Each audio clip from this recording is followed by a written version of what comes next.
gravação para a gente retomar aí.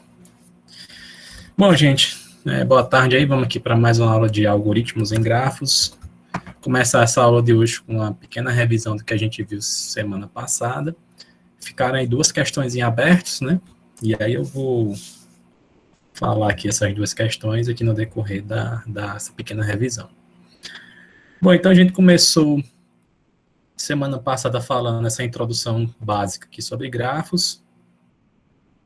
A gente viu basicamente quais são as formas de se representar grafos, né? Tem essa representação matemática e tem a representação gráfica ou geométrica através de desenhos, né? E uma questão que ficou aberta na semana passada foi a questão de como é que a gente faz para representar matematicamente um grafo quando ele tem... Como é que eu sei quando o grafo ele é não direcionado, quando é que eu sei quando o grafo ele é direcionado matematicamente, né? E aí a gente ficou... discutiu um pouco e, a princípio, não tínhamos como identificar, mas aí eu acabei lembrando, foi um lapso de esquecimento mesmo. Quando a gente trata de um grafo direcionado, geralmente esse grafo ele recebe um nome especial, dígrafo, né? A gente chama ele de dígrafo. Então, geralmente, quando a gente vai fazer essa representação matematicamente, a gente diz que o dígrafo é um D formado por um conjunto de vestes e arestas, né? Então, sempre que a gente usar essa letra D, é porque já está subentendido que é um dígrafo, que é um grafo direcionado. Sempre que a gente usar a letra G, é porque é um grafo não direcionado, convencionado, certo? Então, a gente já mata aquela dúvida que tinha ficado, como é que a gente representava grafos orientados e não orientados, se tinha como saber. Então, por aqui a gente já sabe. Ok? E aí a gente partiu para ver o primeiro tipo de grafo, que era o grafo simples, que não possui arestas paralelas nem arestas do tipo laços. A gente viu o conjunto das partes, que são todas as combinações de vértices para esse tipo de grafo. Mais um exemplo, a gente fez uma continha aqui e chegamos... ficou essa pergunta também aqui em aberto, né? Dado um conjunto de vértices, onde esse conjunto tem a quantidade, a cardinalidade igual a n, eu quero saber quantos grafos simples podem ser formados com exatamente n vértices. Eu queria saber se alguém pensou em algo sobre isso, rabiscou alguma resposta, como é que foi aí?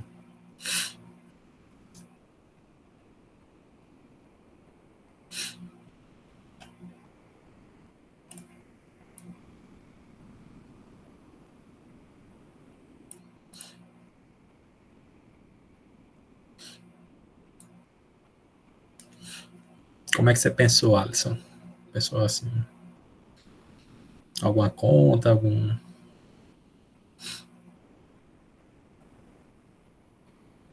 deu para sair alguma resposta? Como é que foi?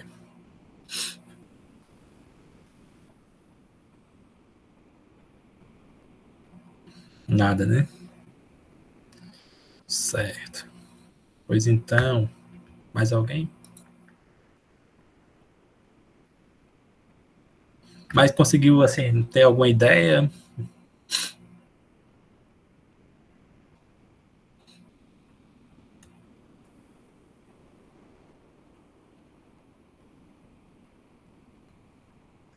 Então, vou tentar fazer aqui fazer uns exemplos aqui e a gente vê se vocês conseguem chegar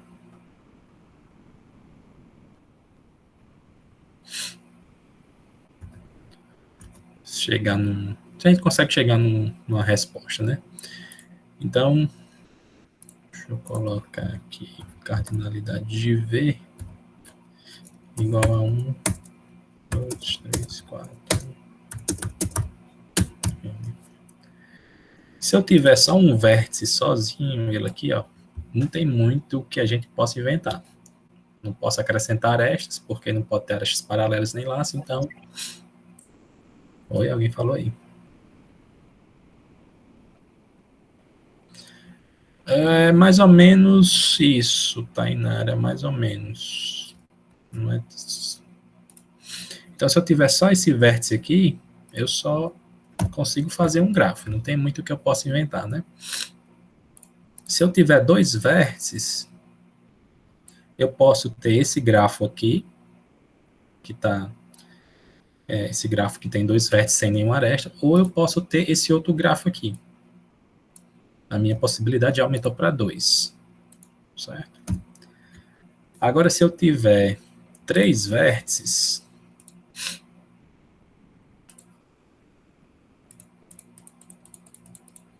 se eu tiver exatamente 3 vértices, eu vou colocar aqui os números só para ficar mais...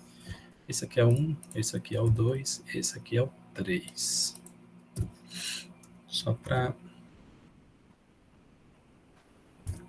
a gente fazer essa analogia, certo? Bom, se eu tiver 3 vértices, eu posso fazer essas combinações aqui, ó. Vou colocar bem aqui. Esse grafo do jeito que está aí, sem nenhuma aresta, é uma combinação. Mas eu posso ter a seguinte combinação. Se eu tiver a aresta 1, 2, vou colocar aqui 1, 3 e 2, 3, é um vértice diferente. Por exemplo, se eu tiver essa aresta aqui, ó, 1, 2, é outro grafo. Se eu tiver a 1, 3, outro grafo. Se eu tiver a 2, 3, outro grafo, certo? Agora eu posso fazer as combinações com duas arestas. Por exemplo, se eu tiver em conjunto a aresta 1, 2, 2, 3, 1, 2, 1, 3 e 1, 3, 2, 3. Se eu tiver a aresta 1, 2, 2, 3, ó, isso aqui já é outro grafo. Se eu tiver a 1, 2 com 1, 3, já é outro grafo. E se eu tiver a 2, 3, 1, 3, já é outro grafo. Né? Então já tenho 6. E eu posso ter a combinação que tem todas as arestas, né? Então eu tenho aqui 1, 2, 1, 3, 2, 3. Que dá o total de 8, né? Usando análise combinatória, exatamente.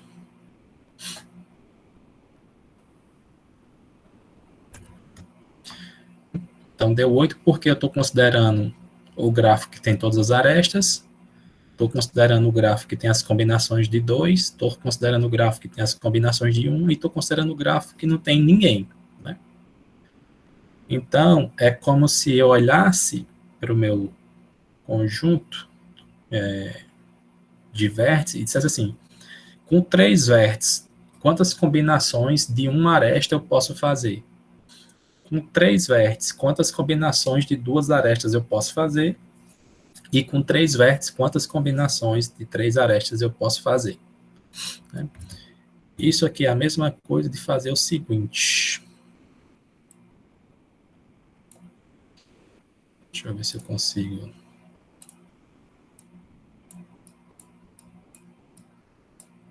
Ficar meio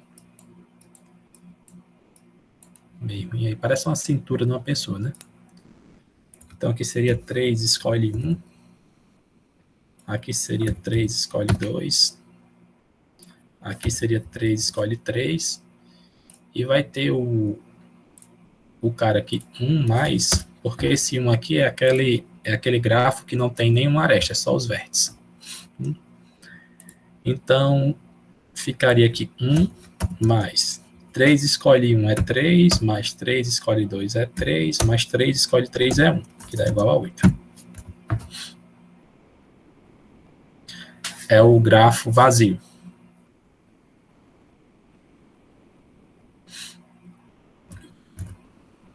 Então, isso aqui não deixa de ser um somatório, né? Se a gente botar aqui no somatório, seria... Somatório ia aparecer assim, né?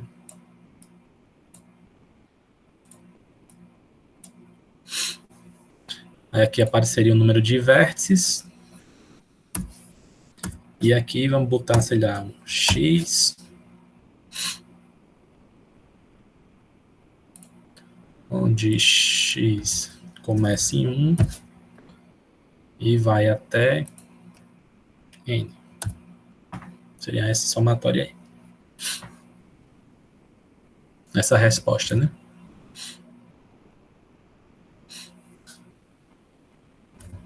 ainda teria mais, só um detalhe aqui, mais um, que é o do grafo vazio.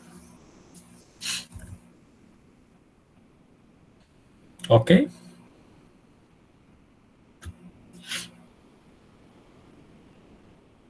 Não, é a mesma coisa, do 2 elevado a n. Dá no mesmo, a mesma conta.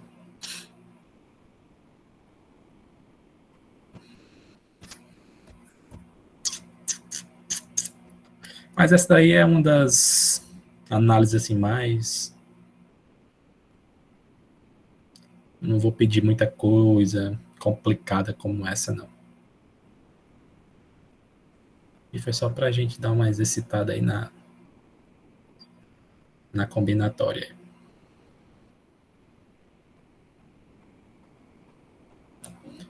Bom, e aí a gente meio que termina essa parte de revisão.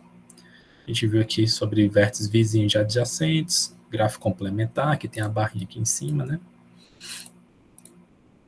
A gente viu grafos completos, são os grafos que tem todas as combinações de arestas. O que mais? Grafo vazio é aquele grafo que não tem arestas, só vértices. O grafo completo a gente chama de grafo K, né? Bota o Nzinho aqui para dizer a quantidade de vértices que ele tem. E o grafo completo barrado é o grafo vazio, né? Grafo que tem uma certa quantidade de vértices, mas não tem nenhuma aresta. E aí a gente começa a aula de hoje com essa parte de grafos não orientados, né? Grafos não orientados, basicamente a diferença é que as arestas do grafo não têm direção, não tem a setinha, né? Então, grafos não orientados, perceba aqui que eu não estou falando, só estou falando especificamente se tem direção ou não, né? Então, um grafo não orientado, ele pode ser assim. Pode ter arestas paralelas, pode ter laço, enfim, pode ser de qualquer jeito, né? Obviamente, se você olhar para esse grafo aqui, você vai saber que esse grafo não é simples, mas ele é um grafo não orientado. Da mesma forma, você pode ter também um grafo que tem uma seta, né? Por exemplo, os caras que têm uma direção, né? Seriam os grafos direcionados, né?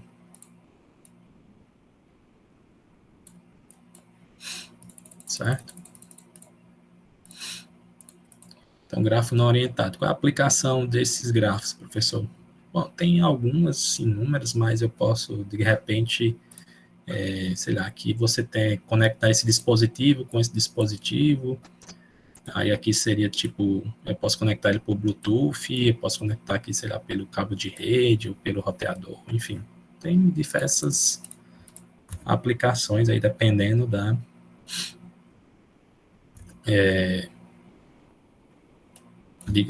aplicação que você está fazendo.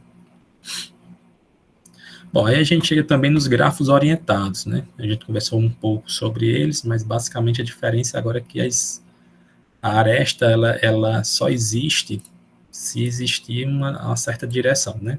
De onde o vértice, essa aresta, ela existe no sentido do vértice de partida para o vértice de chegada, né? E aí faz diferença exatamente essa direção da aresta. Então, quando a gente for tratar do conjunto das partes de um grafo orientado, perceba que esse conjunto das partes agora ele é maior, porque eu tenho tanto a aresta AB como a aresta BA, né? Tenho tanto a aresta AC como a aresta CA, e assim sucessivamente. Então, significa que esse conjunto, ele praticamente ele é 2 vezes maior do que um grafo não orientado, né? Porque antes, quando eu tinha essa aresta aqui, ela era contada 2 vezes e aí eu dividia por 2. Agora, de fato, eu tenho uma aresta indo e uma aresta voltando, e de fato eu tenho que contar 2 vezes. Então, por isso que esse conjunto ele é 2 vezes maior, né? Então, se eu quiser saber a cardinalidade desse conjunto, das partes de um grafo orientado, basta multiplicar por 2, né? Que vai dar justamente esse valor aqui, né? O valor que a gente tinha antes era n vezes n menos 1 sobre 2. Se eu multiplicar por 2, o 2 que está multiplicando corta com 2 que está dividindo, e aí fica só n vezes n menos 1, que é a mesma coisa que n ao quadrado menos n, né? De forma similar, Agora, se a gente considerar o grafo tanto orientado, como ele podendo receber arestas do tipo laço, esse grafo aqui, né? O conjunto das partes deles agora é só n ao quadrado, né? Porque cada vértice pode receber uma aresta para ele mesmo. Se eu tenho n vértices, é porque eu tenho mais n arestas. Então, significa que n ao quadrado menos n mais n sobra só n ao quadrado. Que é esse termo aqui, né? Conjunto de todas as possibilidades possíveis para grafos não direcionados, direcionados e direcionados com arestas do tipo laço. Ok? Bom, um tipo que a gente vai trabalhar bastante de grafo são os grafos valorados ou os grafos ponderados, né? Depende de quando você está estudando, é a mesma coisa, tem o mesmo significado. São grafos que a gente vai atribuir valores nas arestas ou vértices, dependendo da aplicação. O mais comum, não sei se eu posso estar falando alguma coisa, mas me parece ser mais comum colocar peso nas arestas, mas saibam que também pode ter peso nos vértices ou peso nas arestas e nos vértices ao mesmo tempo, né? Então, geralmente, veja que eu não estou falando aqui nada sobre o grafo, só estou falando sobre o grafo valorado. O grafo valorado ele pode ser orientado, pode ser não orientado, pode ser simples, pode ser com laço, pode ser com aresta paralela. Estou falando que ele pode ter pesos, né? E aí, esses pesos dependem da aplicação. De repente, você pode ter que duas cidades, cidade A e cidade B, e esses 50 representa a distância entre A e B em quilômetros, ou a distância entre A e B em tempo, ou 50, pode ser 50 litros de combustíveis, ou posso levar no máximo 50 carros nessa rodovia. Então, depende da aplicação que você está fazendo, do problema, esse número vai ter algum significado aí para você. Da mesma forma, você pode ter grafos onde os pesos são nos vértices, né?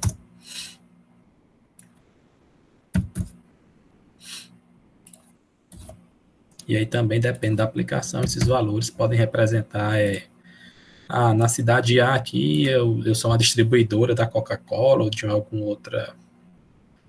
alguma bebida, não sei, refrigerante, cerveja, e aí lá tem 10 supermercados que vendem o meu produto, nessa cidade tem 35, nessa tem 18, nessa tem 85.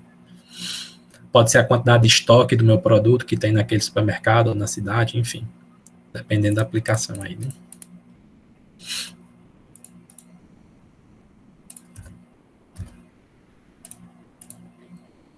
Grafos ponderados. E aí agora a gente vai estudar um isomorfismo de grafos, que é basicamente saber se dois grafos que são desenhados geometricamente ou que são desenhados, se são iguais, né? Porque assim, se eu pedir para que vocês desenhassem agora um grafo K7, provavelmente todo mundo ia fazer, conseguiria acertar, é um grafo completo, com 7 arestas, com 7 vértices, perdão, com 21 arestas, né? Todo mundo ia desenhar os 7 vértices e as 21 arestas com suas ligações, mas provavelmente alguém ia desenhar o vértice assim, provavelmente alguém ia desenhar o vértice assim, ou desenhar aqui com ponto. Tem gente que vai fazer as arestas bem retinhas, tem gente que vai fazer uma aresta mais, um negócio mais assim. De toda forma, ia conseguir desenhar o grafo, né? Mas como é que eu sei que se eu pegar aqui o desenho 1 e o desenho 2, vou colocar até assim para ficar. Como é que eu sei que esses dois desenhos eles estão representando o mesmo grafo ou são grafos diferentes, né? Por exemplo, vamos dar um exemplo aqui mais prático, né? Um velho conhecido nosso, o nosso amigo K4. O mais padrão de se você encontrar a figura do K4 é mais ou menos assim, 4 vértices em forma com esse X aqui no meio, né? Esse aqui é o K4. Mas também a gente pode fazer tipo assim, ó.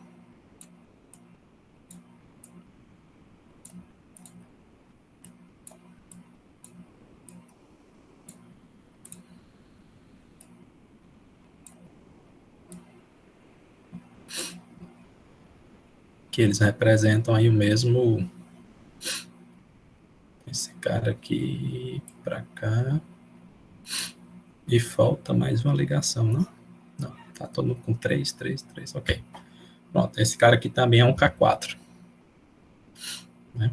Veja que eles são desenhos diferentes, mas eu posso dizer, posso garantir para vocês que eles representam o mesmo grafo, né? Se eu fosse fazer a representação matemática aí também, daria para ver que eles são o mesmo grafo. Então, que tipo de característica eu tenho que analisar nesses dois gráficos para saber se eles são isomorfos ou não, né? Quer dizer, se eu posso dizer que eles são, digamos assim, iguais, né? Trocando só os nomes. Porque eu posso, digamos, chamar esse cara aqui de, sei lá, 1, 2, 3 e 4. E quando eu fosse desenhar esse cara aqui, eu chamei de X, Z, W e Y, né? Então, eles têm uns labels diferentes, né? Mas, no final das contas, a gente sabe que é o mesmo grafo. O que eu preciso verificar, né? A primeira coisa que eu preciso verificar, parece uma coisa meio óbvia, é saber se eles têm a mesma quantidade de vértices, né?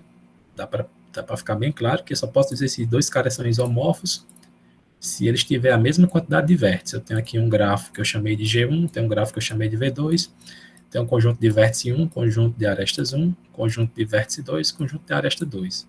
Para saber se esses caras são isomorfos, primeiro eu tenho que saber se eles têm a mesma quantidade de vértices. Se um tiver 10 e o outro tiver 5, já sei que não são, né?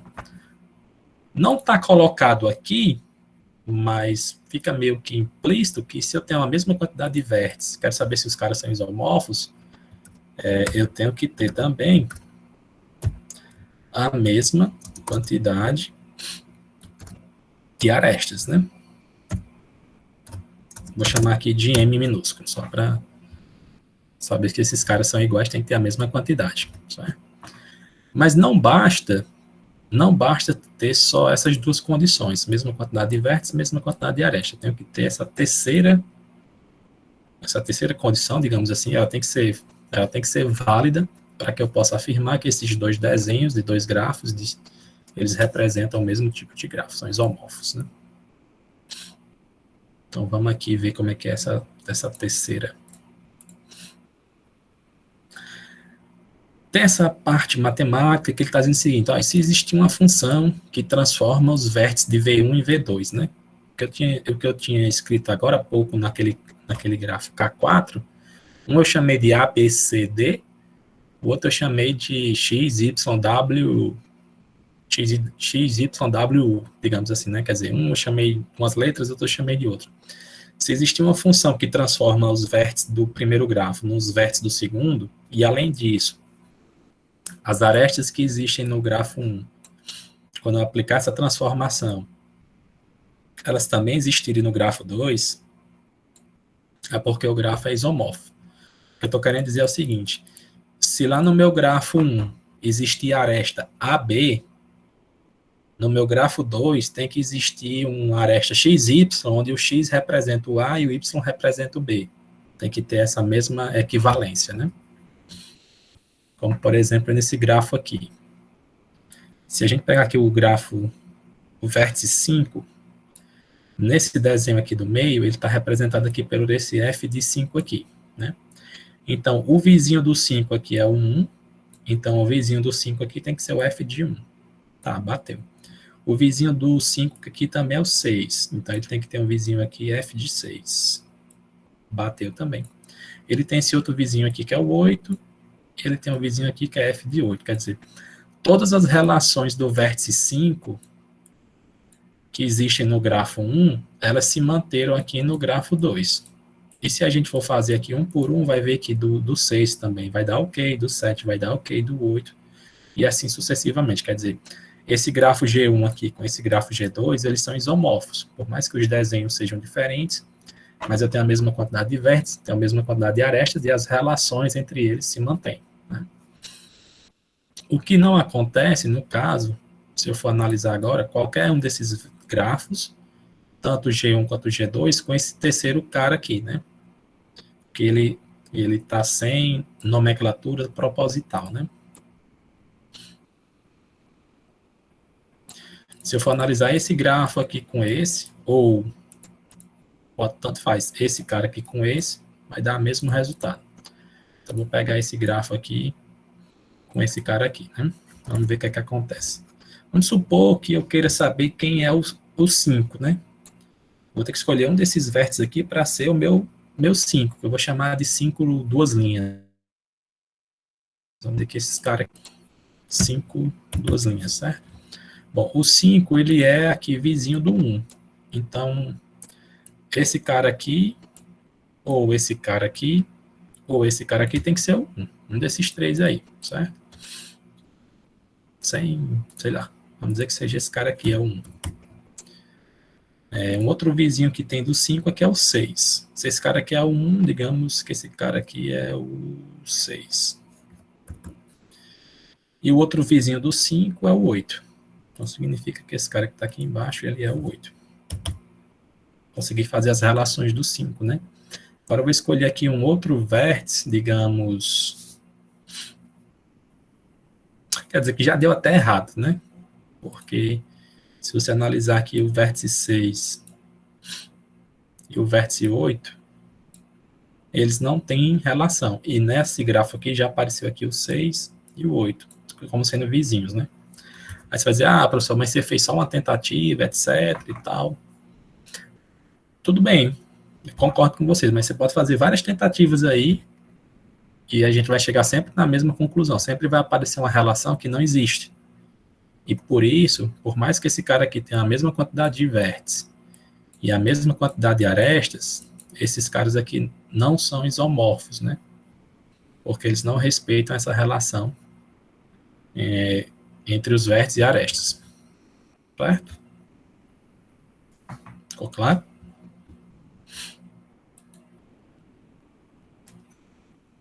Show de bola.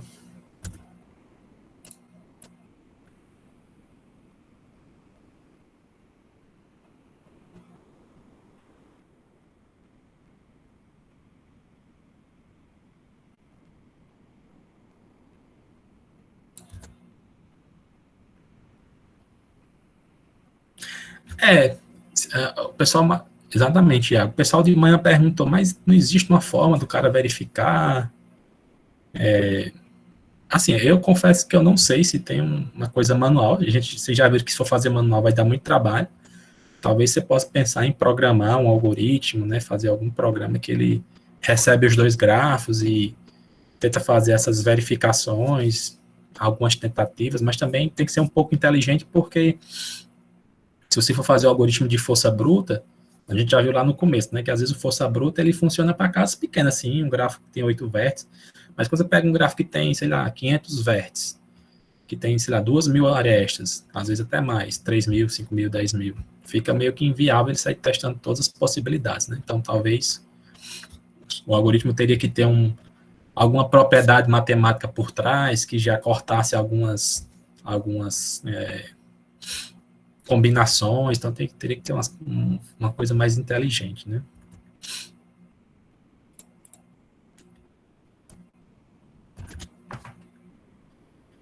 Certo? Depois de isomorfismo, a gente chega aqui num conceito que já foi conversado, que é o grau do vértice, mas vamos aqui ver como é que isso acontece agora de fato, né? De uma forma resumida, o grau do vértice é você olhar para um vértice e saber quantos vizinhos ele tem. É muito, muito simples e direto, né? Olhar para esse grafo aqui, se você olhar aqui para o vértice 2, ele tem 1, 2, 3, 4 ligações. Então, o grau dele é 4. É muito simples e direto, né? O vértice 1, ele tem 2 ligações. Então, grau 2. Né? Matematicamente, o que ele está dizendo aqui é o seguinte, que o grau de um vértice é definido por essa letra D, aqui de degree, como se fosse uma função, que você passa o vértice, e essa função vai lhe retornar a cardinalidade, né, quando eu coloco barra aqui, a cardinalidade do conjunto NV. Esse conjunto NV é o conjunto dos vizinhos de V. né? Vamos com calma que a gente chega lá. Então, vamos ver aqui quem é o conjunto vizinhança do vértice 2, por exemplo. Então, o conjunto vizinhança do vértice 2 é formado pelos vértices 3, que é um vizinho do 2, o 5 é o vizinho do 2, o 6 é o vizinho do 2 e o 1 é o vizinho do 2. Né? São justamente esses caras aqui, ó.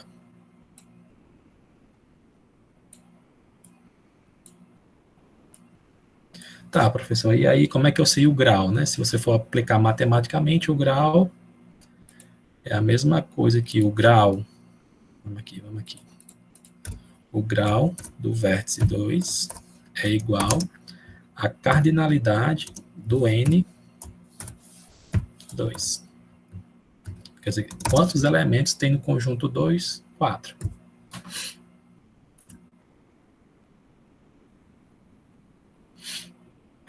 Alisson, eu acho que dá para fazer um estudozinho sobre isso aí, viu? Bacana. Bacana. Se tiver interesse aí, certo? Então, quando eu quiser saber o grau de um vértice, você pode fazer assim, ou você pode olhar para o grafo direto, né? Só estou falando aqui matematicamente para dizer que esse negócio está bem definido. Né? Você pode fazer isso aqui para cada vértice do grafo, tá bom? Grau do vértice. Aí, tem mais duas medidas que você pode aplicar, que é o delta minúsculo e o delta maiúsculo. O delta minúsculo, eu vou procurar aqui, dentre todos os vértices, né?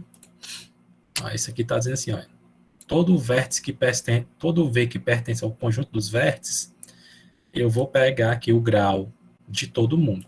Por exemplo, o grau do vértice 1, o grau do vértice 2, o grau do vértice 3, o grau do vértice 4, do 5 e do 6. Né? Cada um vai ter um número.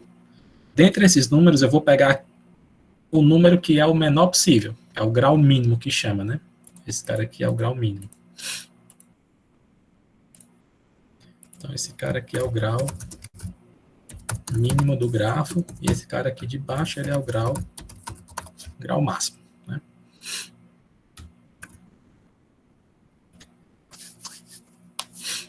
Então, para esse grafo aqui, que está aqui no exemplo, o grau mínimo é 2, porque ele tem esse vértice aqui que tem grau 2, tem esse cara aqui que é grau 2, então o mínimo é 2.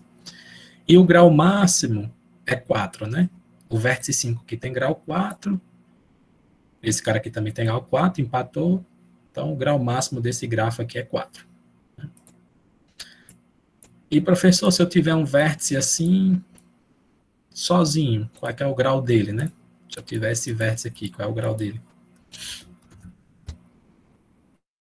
Grau 0, não tem nenhuma ligação. Certo? Não, vazio, cuidado, que vazio é diferente de 0. Vai ser vazio o conjunto vizinhança dele, correto.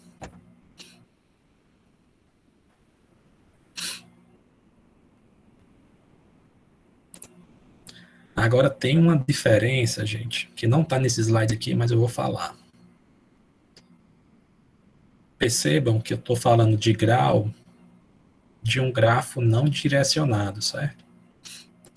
Quando o grafo tem direção, aí essa questão de grau, ela muda um pouco. Por causa que, vamos ver aqui um exemplo. Aqui dá para desenhar melhor.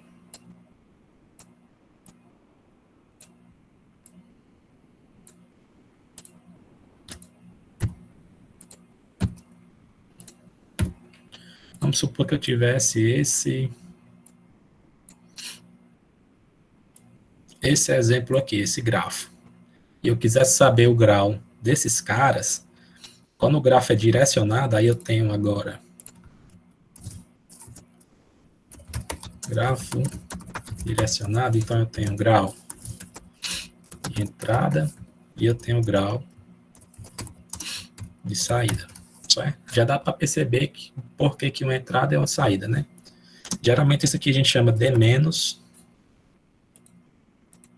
e esse aqui é o D+. Né?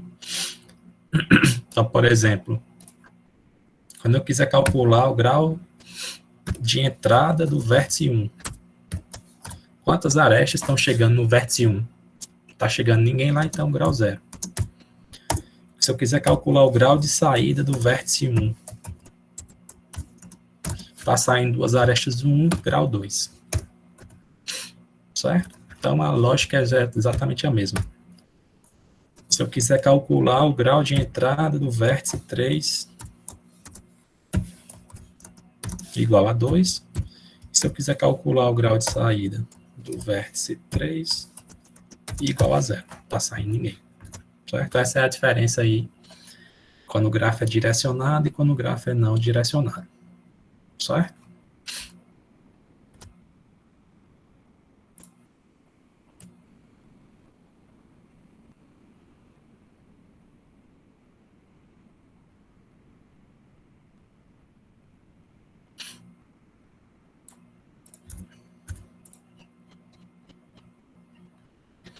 Agora, voltando para nosso grafo não direcionado, existe um tipo especial de grafo chamado de grafo K-regular, certo? O grafo K-regular, ele é um grafo onde todos os vértices possuem o mesmo grau. Então, por exemplo, se eu fizer esse grafo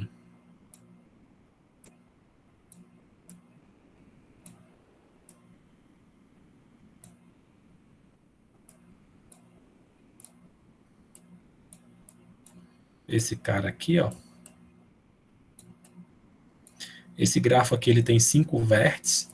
Perceba que o grau de todos os vértices é 2, então ele é um 2 regular.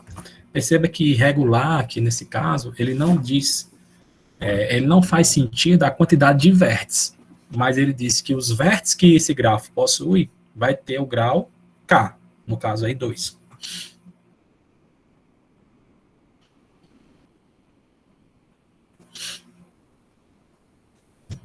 Certo? Ian, tem, na verdade é uma verificação que você vai ter que fazer, né? A gente vai ter uma aula que é para saber, vai ter uma aula chamada de armazenamento de grafos no computador ou em alguma estrutura de dados, né? Se for uma matriz, você vai percorrer a matriz e você consegue essa informação para saber. É como se você olhasse para a matriz e dissesse assim: encontre o menor número dessa matriz. Não é fácil fazer esse algoritmo? Ou então pense no vetor. Eu lhe dou um vetor, pesquise no vetor o maior número ou o menor número. É a mesma ideia. É aplicação de FUP. Não sei se ficou claro. Então, basicamente um laço de repetição, ou 2 laços de repetição, se for no caso de uma matriz, para identificar o cara que tem o maior grau ou o menor grau.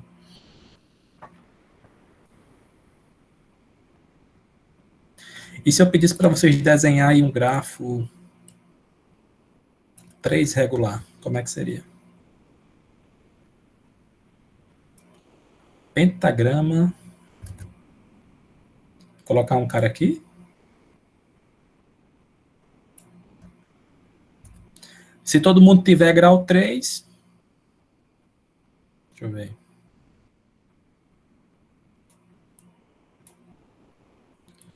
Não, nesse caso aqui que eu fiz, não deu certo, porque esse cara aqui ficou com 2, esse cara ficou com 2. E se você colocasse essas arestas aqui, o cara do meio aqui ficou com 5, né? Então ficou diferente. Um K4 é um 3 regular. K4 é esse grafo aqui, né? Ele já apareceu aqui 1 milhão de vezes.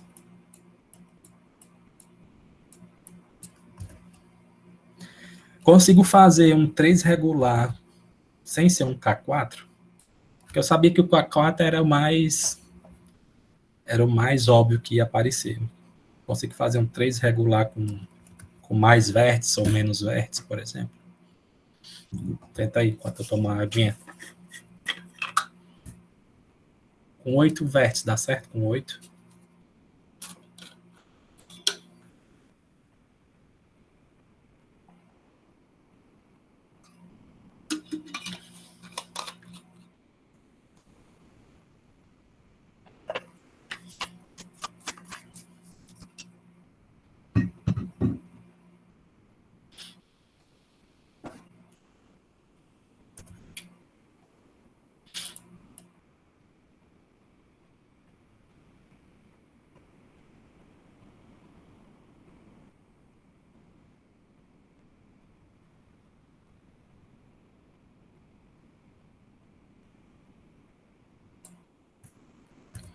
Com 8 vértices, vou tentar fazer um aqui com 3, com 6, que eu pensei agora, não sei se vai dar certo.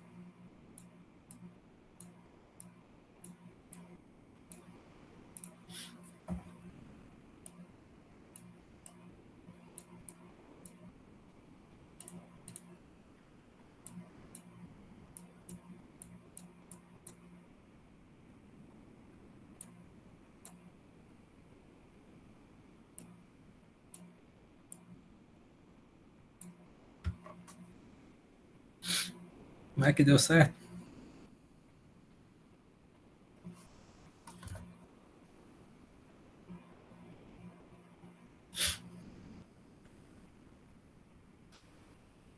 Provavelmente, Pedro, deve ter alguma. Dependendo do. Deve ter alguma propriedade matemática. Mas eu confesso que eu não sei. Essa de 6 aí eu pensei hoje, eu não sabia. Eu sei com 8. Mas isso eu estou falando no grafo 3 regular, né?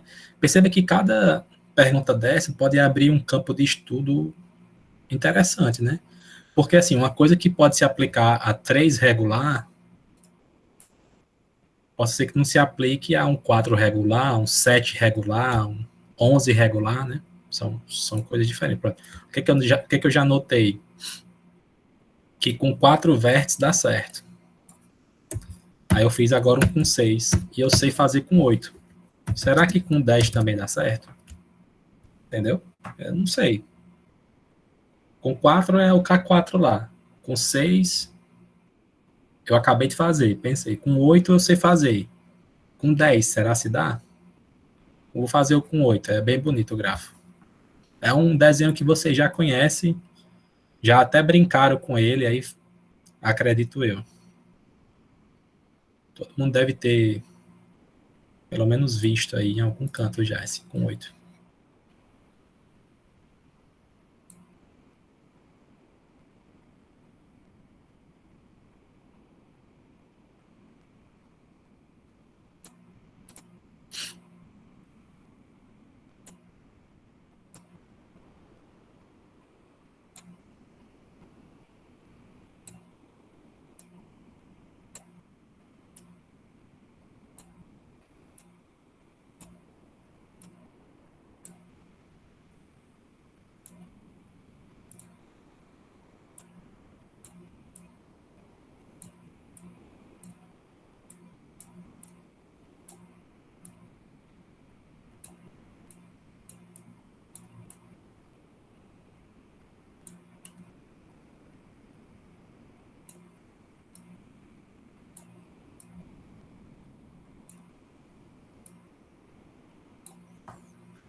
Ficou assim de vocês, né? Um cubo, né? Igual um dado de 6 faces.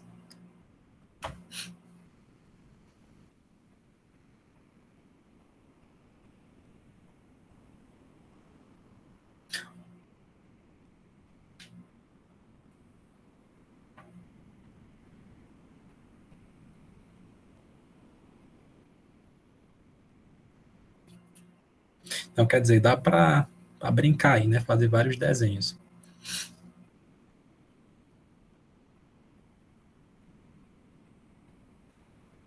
Um cubo teria 8 lados.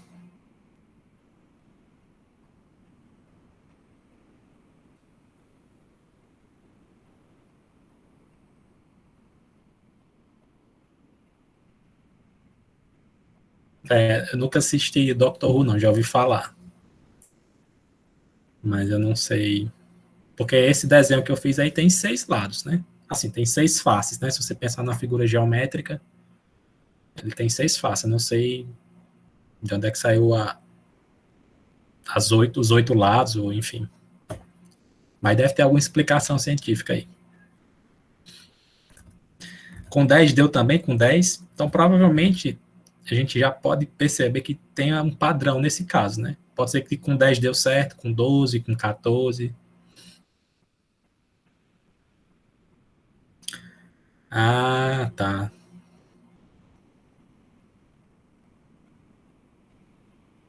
Entendi. Entendi.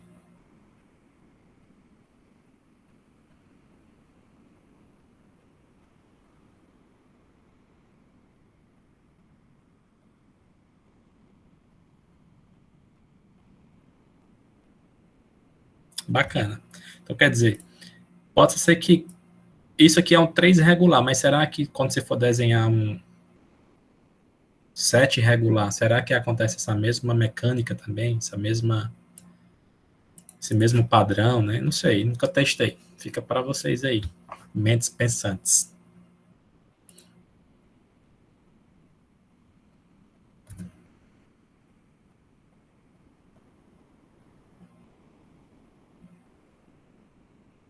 Não sei, Ian, se existe. Qual é? Teoricamente vai ser infinito, né? Se for um 3 regular de 2 em 2, então não sei se tem essa propriedade aí.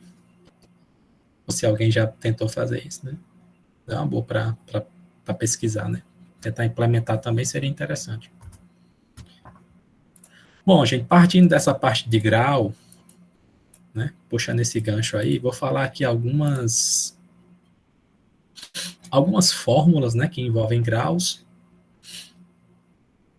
A primeira delas é a mais simples, né? Quando eu quero saber o grau de um vértice, eu passo a função d, de degree, e eu passo o vértice aqui dentro, ele me retorna o número. Quando eu passo o grafo completo, quando eu passo o grafo total, para não dizer que o grafo é completo, quando eu passo o grafo total, na verdade o que eu estou interessado em saber é a média do grau de G. Como é que eu sei, como é que eu faço a média? Vocês estão careca de saber, né? Eu pego todas as informações e divido pela quantidade de informações. Se for notas, se você faz uma disciplina que tem 3 provas, você soma a nota da prova 1, prova 2, prova 3 e divide por 3. Aqui é a mesma coisa. Você soma todos os graus de todos os vértices, divide pela quantidade de vértices. Aí você tem a média do grau. Tranquilo. Não tem muito segredo. Certo? A segunda é, que é agora, no caso, uma inequação dupla, né? Está dizendo basicamente que a média do grau é maior do que o grau mínimo, menor do que o grau máximo. Se for fazer analogia com as notas também, quando você calcular a sua média, veja que ela é maior do que a sua menor nota e ela é menor do que a sua maior nota. Isso aí é fato, né? É isso que ele está dizendo aqui. Essa terceira aqui, chamada de epsilon de G, ela é uma medida que divide a quantidade de arestas pela quantidade de vértices. Isso aí, na verdade, eu estou querendo saber a seguinte informação. Eu quero saber se o meu grafo ele tem mais arestas do que vértices ou tem mais vértices do que arestas. Isso aqui vai fazer diferença na estrutura de dados que a gente for utilizar para armazenar o grafo no computador. Se o grafo tiver muito vértice, pouca arestas, a gente chama esse grafo de grafo esparso, que é um grafo que tem poucas arestas. Para esse tipo de grafo, a gente vai ver que existe uma estrutura de dados que é bem mais interessante do que outras. Se o grafo tem muitas arestas, mais do que vértices, é porque o grafo é denso. Tem muita informação que precisa ser armazenada. Né? Tem que fazer esse balanceamento aí, se o grafo está mais para denso ou mais espaço. Então, por exemplo, um grafo vazio, que não tem arestas, é um grafo esparso. Não tem arestas nenhuma, Um grafo completo, ele é um grafo denso, porque ele tem todas as arestas possíveis, né? Então, quanto mais perto de completo, mais denso, quanto mais perto do vazio, o grafo mais espaço. Isso é uma boa forma de dizer, né?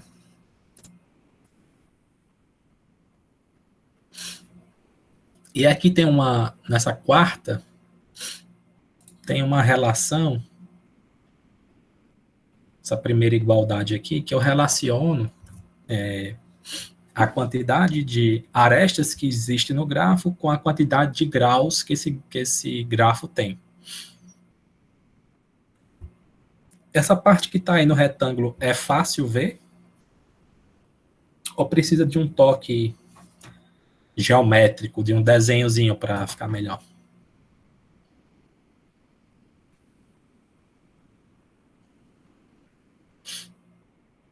Então, vamos nós. Traduzindo essa fórmula, ela está dizendo o seguinte: a quantidade de arestas que existe no grafo é igual a você pegar o somatório dos graus dos vértices, pegar todos os vértices, pegar o grau de cada vértice, somar e dividir por 2. Por que que isso é verdade, né? Por que que isso é verdade? Se você pegar um vértice sozinho e você olhar o grau desse cara, o grau desse cara é 0. Quantas arestas tem no grafo? É 0. Então, a fórmula bateu. Se você adicionar aqui um outro vértice, o grau desse cara aqui é 0, o grau desse cara é 0. Se eu somar 0 com 0, dá 0. 0 dividido por 2 é 0. Eu não tenho nenhuma aresta. Agora, veja o que acontece quando eu coloco uma aresta aqui entre eles. O grau desse cara aqui é 1. O grau desse cara aqui é 1. O que é que faz o grau ser contado? É o fato de existir uma ligação no vértice, né?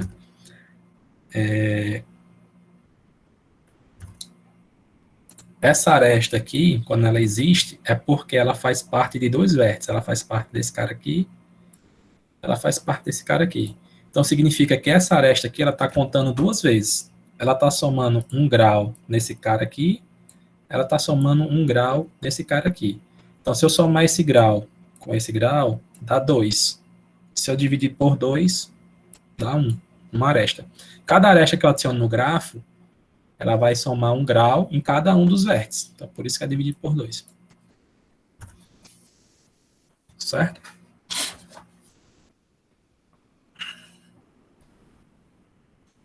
E agora vamos ver aqui o outro pedaço.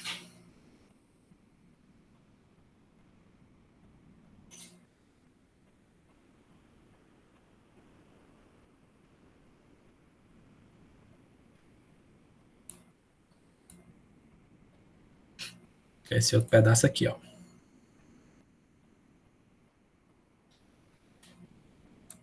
Por que que isso aí é verdade, né? Se você olhar aqui para a primeira fórmula, se você pegar esse cara que está dividindo e passar ele para cá multiplicando, né? Então, fico a quantidade de vértices está aqui, ó, multiplicado pela média do grau do vértice está aqui, é igual ao somatório dos graus do vértice. Está aqui, somatório do grau do vértice. Se você colocar 1 sobre 2 aqui, 1 sobre 2 aqui, a igualdade se mantém. A mesma coisa se você tiver 5 igual a 5. Se você dividir um lado por 2 e dividir o outro lado por 2, a igualdade ainda se mantém.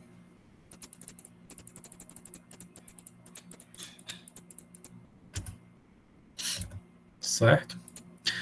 Aí, se a gente tivesse lá na sala presencial, ia ter esse desafio aí que vocês iam passar.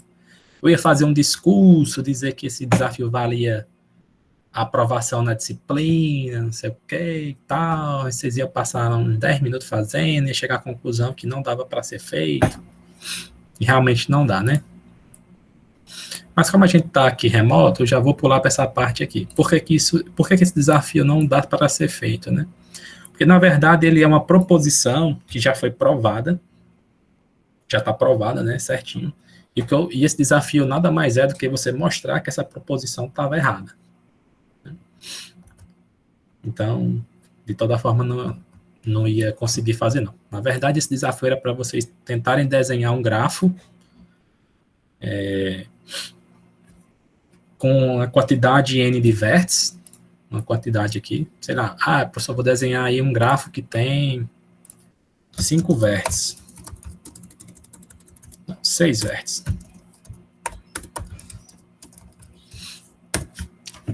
A gente sabe que cada vértice que você desenhar no grafo, ele vai ter um grau. 2, 3, 1, 0, 5, 10, 50, depende do seu desenho. E aí eu queria que vocês tentassem desenhar um grafo que tivesse, por exemplo, vamos dizer assim, vamos dizer que quando você desenhou os 6 vértices, tinha 4 vértices,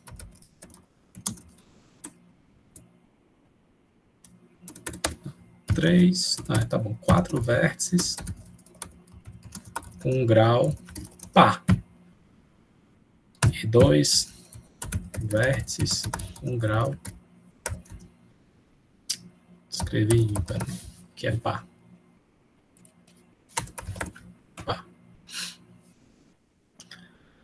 Se você for desenhar esse grafo aí, talvez você consiga. Aí o meu desafio era assim, desenhe um grafo que a quantidade de vértices com grau ímpar seja ímpar. Então, por exemplo, esse cara aqui já não daria certo. Se você tivesse, por exemplo, teria que ser, ou o seu grafo era assim, um cara ímpar e 5 cara par, ou 3 ímpares e 3 pares, ou 5 ímpares e um cara com grau par. Se você tivesse 6 vértices, essa mesma analogia deveria ser feita se fosse com 10, com 50, né? Então, no final das contas, vocês iam perceber que era impossível desenhar esse grafo. A explicação está nessa proposição aí, que eu vou mostrar para vocês agora.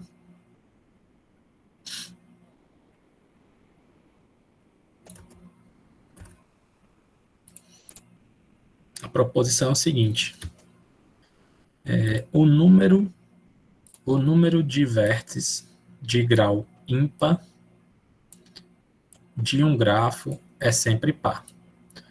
Por exemplo, se você começou a desenhar seu grafo e apareceu um cara que tem grau 3, ímpar, apareceu um outro cara lá que tem grau 5, esse cara que tem grau 3 ímpar, esse cara tem grau 5 ímpar.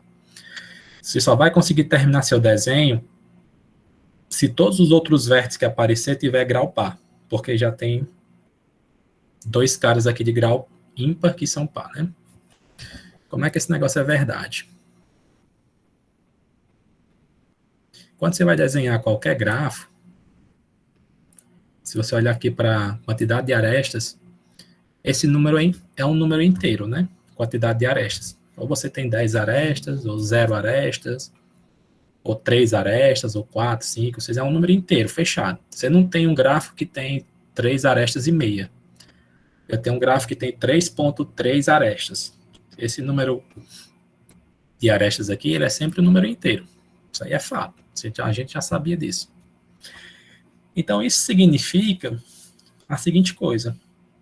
Ora, se esse cara aqui é um número inteiro, e eu sei que a minha quantidade de arestas é igual ao somatório dos graus dividido por 2, aquela formulazinha lá que a gente já tinha visto, se você lembrar da matemática discreta, você sabe que qualquer número, se você pegar um número x e dividir por 2, e o quociente for inteiro, significa que o resto é zero, né? Quando você tem um quociente inteiro. Então, significa que esse número é par. O número que eu estou falando é esse cara aqui, ó. Se você pegar qualquer número par e dividir por 2, o quociente vai ser um número inteiro. Por exemplo, 4 dividido por 2, 2. Quando você pega, por exemplo, 3. 3 dividido por 2 dá 1,5, né? Quociente. Então, significa que esse somatório aqui é sempre par. O que é esse somatório aqui? Esse somatório aqui é você pegar o grau de cada vértice e somando. O grau do vértice 1, mais o grau do vértice 2, mais o grau do vértice 3, mais o grau do vértice 4, mais o grau... E assim sucessivamente. Ora, se esse somatório aqui é par, vamos de novo lá para a matemática discreta. Se você somar dois números pares, vai dar sempre par. Se você somar um número par mais um número ímpar, vai dar sempre ímpar. Né? 3. Então, se eu estou dizendo que o somatório final, não importa qual seja o grafo, sempre vai dar par, é porque aqui no meio desse seu somatório, para que, se você tiver caras ímpares, por exemplo, se você tiver esse cara é ímpar mais ímpar, se você tiver caras ímpares que são quantidades pares, vai dar par. Se você tiver caras ímpares que a quantidade é ímpar, vai dar ímpar. Como eu sei que a quantidade sempre dá par, é porque esses caras aqui vão aparecer em pares. Se aparecer um cara com grau 3, vai ter que aparecer um cara com grau 1, ou um cara com grau 3, ou outro cara com grau 5, que é para que quando fazer esse somatório, dá sempre par. Exatamente, essa é a ideia aí, Guilherme. Então, por isso que todo o gráfico que a gente for construir, por essa proposição aqui, o número de vértices de grau ímpar é sempre par. Até porque é como se você tem um cara aqui, você não pode deixar a aresta aqui pela metade, né? Você tem que terminar a aresta, ela tem que chegar lá.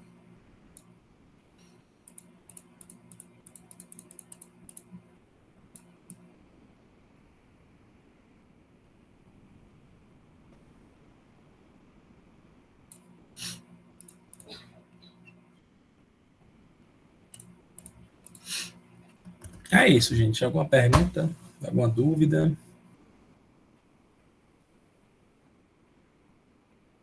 A gente finaliza aqui essa parte introdutória aí de conceitos. Posso. Só para mim entender essa parte aqui, ou é só a parte quando é par? Quando ele é par, né? Certo. Essa parte aqui tá tranquila. Tá? Que a quantidade de arestas é inteiro. Show. A quantidade de arestas é inteiro. Se esse número aqui é um número inteiro, então como é que eu sei que... Por que eu posso afirmar... Como é que eu saio daqui desse número inteiro e venho para cá para dizer que é par, né? Se esse cara aqui é um número inteiro e a gente já sabe que essa fórmula é correta, aqui tem um somatório de números. Quando eu divido qualquer número por 2, é como se eu pegar esse 2 aqui, ó, se você pegar esse 2 e passar para cá, aí a minha fórmula ficaria assim, 2 vezes E igual, vou colocar aqui S de somatório, certo? Somatório. Lá da matemática discreta, você viu que qualquer número multiplicado por 2 significa que esse cara aqui é um número par. Pode pegar qualquer número, por exemplo, se você pegar o número 1, multiplicar por 2, o resultado dá 2, que é par. Se você pegar o 4, multiplicar por 2, dá 8, par. Qualquer número multiplicado por 2, logicamente que esse número ele é um número inteiro, certo? Qualquer número inteiro multiplicado por 2 é porque o resultado é par. Então, por isso que eu sei que esse cara aqui é par, certo? Bom, uma vez que eu sei que esse cara é par, o que representa esse somatório? Esse somatório é a mesma coisa, sei lá, o somatório do grau do vértice 1 mais o grau do vértice 2 integral do vértice 3, dependendo de quantos vértices tem no grafo, né? Mais somatório do vértice n. Eu estou somando cada um desses caras aí. Se eu sei que esse somatório aqui é par, então as possibilidades que eu tenho é o seguinte. Se todo mundo for par, por exemplo, se esse cara aqui for par, par, par, par, então não tem erro. Por exemplo, se aqui fosse 2 mais 2 mais 2 mais 2, então daria 8, final da par. Se aparecer pelo menos um cara aqui no meio que é ímpar, vamos dizer que aqui eu tivesse 2 mais 2 mais 2 mais tal, mais 1. Algum cara aqui no meio,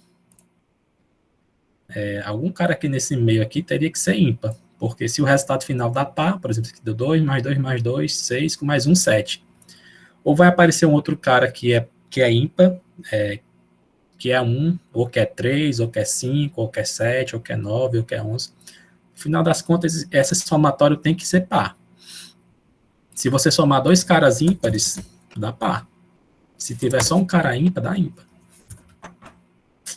Entendeu? Então, por isso que a quantidade de números ímpares nesse somatório, a quantidade de números ímpares nesse somatório é par. Que é justamente aqui, ó. O número de vértices de grau ímpar de um grafo é sempre par, por causa desse somatório aqui.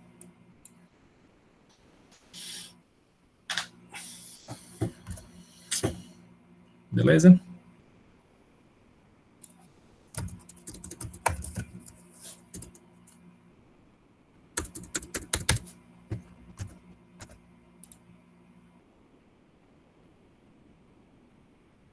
É isso aí, Jorge. Isso aí. Deixa eu